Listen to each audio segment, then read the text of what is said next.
James Bond movie Thunderball was filmed amidst these seascapes, which remain the Bahamas' main drawcard. That said, a new focus on sustainable tourism has seen the opening of parks like this hardwood evergreen tropical forest, the natural heritage of local guide Truranda Cox. True. Hey, True. How are you guys doing? Good, Welcome. thank you. How's it going? Good. True, this is one of the most undisturbed areas of the island. Yes, this area is pretty much one of the oldest, untouched, undisturbed forest ecosystems that you'll find here. And this is what a natural tropical Bahamian forest looks like. In the forest, you'll find lots of different plants that we use for their medicinal value here in the Bahamas, which was one of those traditions that was passed on from the days of slavery in the Bahamas. We believe that this area was highly traversed by slaves moving from a plantation to a liberated village. And this area also has one of the highest concentration of caves or sinkholes that we found on this island. These caverns reveal the limestone foundation of the Bahamas, which once formed part of southern Florida and northern Cuba, until the ocean flooded the area and turned these into islands. True, what makes this your favorite part of the forest? This is the marine Grotto cave, and it's a pretty cool place because it is filled with lots of fossilized marine invertebrate habitat. So if you look back there, you'll see little burrows in the rock itself where there used to be little burrowing shrimp. And we believe that over 125,000 years ago that this area was actually covered by water.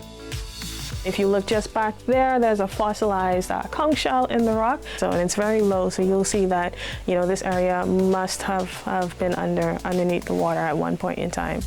Seawater carved these caves out of the limestone. Feel free to explore the park. There are lots of cool things to see. The park is yours, so enjoy. When the British banned slavery 200 years ago, these forested islands became a refuge for slaves from the Caribbean. Oh, wow. Oh, cool. That's why it's so important as a tourist to just step out of your comfort zone, because you discover hidden gems like this. This is a cavern where slaves used to hide out. They found artifacts of like teaspoons and forks and knives and fire, and they used to hide out here to get away from slavery. So there's a lot of history behind this place. It's really, really awesome. And actually, the history of slavery is the contributing factor to why almost 70% of the population is Africans. Exactly. A lot of snakes here, though. So. She's such a scary cat. I love it. She's so easy to scare. Fearing the loss of this original hardwood forest to logging is what spurred locals to create the reserve. How's this for service? Does it get any better? Massage in nature. Much better than the beach, right? This is the oldest mahogany tree on the island. I don't know if it's much better than the beach. It's pretty humid out here, but I'm going to convert you. this is the oldest mahogany tree. Yes, I do know that, and Beautiful. it is absolutely beautiful, magnificent, and it's right at the center. Hug a tree. Have you ever hugged a tree? No. Seriously? Come on, you got to get right in there. This is how you hug a tree, like this, and you push up right against it like this. Feel the nature. Come. Is hugging a tree really a thing? Just get in there. There we go. Show it some love. Can you feel that energy? Thank you, nature. I will not be doing this again. Gosh, I'm going to convert you eventually. Listen, Jonathan, I have loved the tree hugging and the forest, but look, I'm more of an ocean kind of girl. You still want to go to the beach after all of this? Yes. All right, let's go. Conservation is now also central to classic island activities like diving and fishing west of Nassau. So we were speaking earlier about how it is important to not get stuck in the tourist traps and do things that are kind of out the box. Yeah, definitely. This is a perfect example. So we're not just going snorkeling here. Out there is a whole sculpture park underneath the ocean, the main one of which is called Ocean Atlas. And it's a woman that's carrying the weight of the ocean on her shoulders. Beautiful sculpture, nearly 20 feet tall, 60 tons heavy. And it speaks volumes to what we need to do as people, as human beings now, to really respect the ocean, give it the respect it deserves, and play our part. The planet's largest underwater sculpture, Ocean Atlas, was created to draw visitors away from stressed natural reefs and to show the responsibility we all share of saving the seas from overfishing, global warming, and plastic.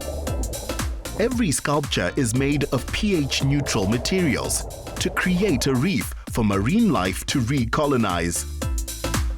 A member of this forward-thinking generation is Bradley Watson, who was a sustainability consultant until his father asked him to help with the family restaurant. Bradley, this is one of the oldest buildings in town, so definitely the right place to come for an authentic dining experience. This building has a colorful history. It's been here for almost 80 years. The wood floors are still native Abaco pine. There's not much forestry in the Bahamas left anymore. It was initially a home for somebody. It became a boarding house. And then at one point it was a charity, so it was a home for battered women, which I don't tell everybody because it's not the best story, but it's the real story. So what is your signature dish and what have you prepared for us today? My grandmother is the cook in the family, but she actually passed away right after we started. This stew fish is one of her favorite dishes, and my dad learned to make it from her, and so that's what you guys are having today. And it's Nassau grouper, which is a species that's only fished in the Bahamas. We're running out of it worldwide, but the Bahamas has a wide stock of it. To keep it that way, the authorities maintain a strict fishing season. In the Bahamas, we call avocados pears, and so what you guys have is a pear leaf tea. It's a tea my grandmother used to make for us before bed, and in the Bahamas we call them bush teas. I have sheep tongue souse, and so the Bahamas is a slave colony, and we used to eat sheep tongue souse because as a community of people who didn't have a lot of money, you could purchase a sheep tongue and make it into a meal. Now it's actually a delicacy, and if you have a hangover, that's the ticket. Another dish is the conch chowder, and it's another one of those sea creatures that is only available in the Bahamas because Florida cut off their conch fishery a long time ago because they just don't have enough, but we have so much ocean that we have so much seafood. Last dish is this rum cake, and so it's a rum cake, but it also has a guava icing as well as a soursop custard. And then I did a fruit punch for you guys with some mango in there just for the fruity flavor. Such varied traditions go into the pot here that the rule of thumb is to try everything. After lunch, another decision had to be made. Which of the area's 7,000 islands to visit next?